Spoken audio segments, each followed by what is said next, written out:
Your Excellency, let me just ask my colleague, another pastoralist, the Minister for Roads and Transport, Senator Murkomen is here, and there are a number of other colleagues.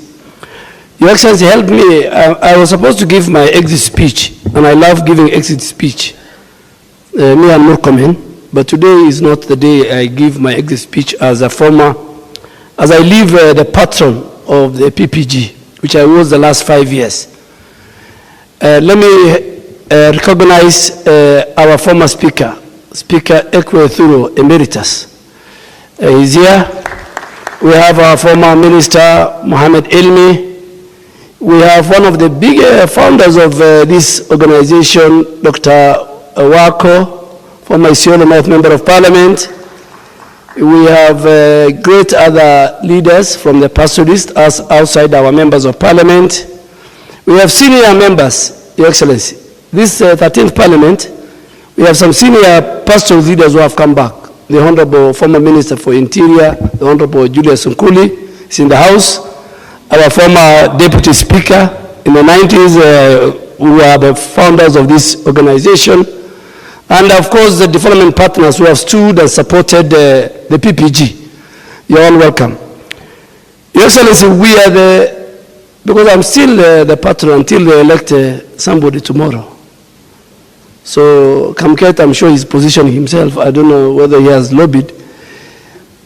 Your Excellency, this is the largest caucus in the Kenyan Parliament. But their numbers don't count. And they will listen to me because they are new members. I want them to hear. We have the numbers. We have the largest caucus, but when shares are declared on the floor of the House, our shares cannot even fetch us anything at the Nairobi Stock Exchange. And I'll give you examples. Your Excellency, we had the animal called BBI. Those who were with me in the last Parliament. The whole animal called BBI was anti-pastoralist. It was reducing our resource allocation. Am I right, colleagues? Mandera was losing, Marsabit was losing, Wajir was losing, Garissa was losing, Tana River and Isiolo, which had barely has little money, 4.8 billion, was losing. We were losing in that BBI in terms of even constituencies. I mean, 70 constituencies were being shared, and I think what was being given to the big percentage of the pastoral areas was less than 0.1%. But what did we do? We just said, Mr. Speaker, sir, I vote yes. That's what we said, apart from very few of us. The issue of the resource sharing at the Senate came, and Senator Murkomen is sitting here. The greatest defenders of the pastoralist, because that resource sharing formula was basically again reducing the equitable share of the pastoralist counties. The biggest defenders who came to support pastoralists were not the pastoralists themselves. There were people who in their counties, they were getting more resources. Wasingishu was getting more. Nandi was getting more. West Pokot was getting more. Nairobi was getting more. But the people who are in the forefront to say again, say, Mr. Speaker, I say yes for this report to reduce our equitable share, were the pastoralists. And I'm talking as a former leader of majority. There are many things that happened. And you can use me and a few others, like Colonel Raso, as a classical example. We said no, and nothing happened to us. Today we are alive. You know, people were intimidated. People did everything. But we said no. Senator of Samburu was arrested He was put on a Land Rover from here all the way to Samburu, to Marlal, arranged in court. He came back. He still said no. And today he's a senator for Samburu. What am I saying? When the chips are down and you are on that premium floor of the house, good people, my people, good Kenyans, as you support government agenda, as you support the national agenda of the people of Kenya, you must say this particular agenda, it's not in tandem with the people I represent. I'll give you a good example. Our colleagues from Rift Valley, from Mount Kenya, they introduced something which was called something minimum returns. What was it, Murkomen? Guaranteed minimum returns. That at whatever price the farmer, whether he's a dairy farmer, tea farmer, coffee farmer, maize farmer, sugarcane farmer, there must be a guaranteed minimum return. We were in that house, we never asked for a guaranteed minimum return on our milk, camel milk, and on our meat. We just listen when people were. So, in my opinion, because I'm still a leader, in my opinion, we must, I think after tomorrow, we must have a conversation, a very candid conversation. Why is our area the most insecure part of Kenya? That conversation, we have a role to play. Why is Lefe insecure? Why is North Hill insecure? Why is Turkana South insecure? Why is our sister Lesuda, elected twice, crying every day on TV? As we wait for government, we are leaders, we must be part and parcel of the conversation to bring peace, stability, and security to that. Your Excellency, I want to thank you. When even donors came out to build the road from Garbatula all the way to Mbadogash, to Habaswein, to Samatar, to Mandera, and you did a lot of consultation meetings. Part of the frustration the state was doing to you were even ministers and PSS were told, don't go to the office of the deputy president. They were sending clerks. Reach a stage where they even stopped sending clerks.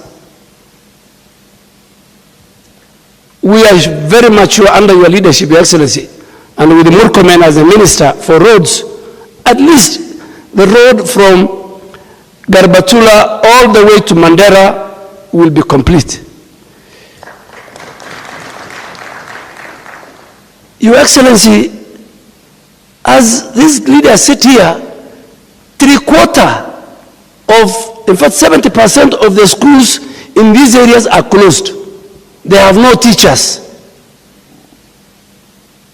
In fact, like in Northeastern, I think the students that were only in Garissa, Wajir, Mandera, Isiolo, and Marsabit town.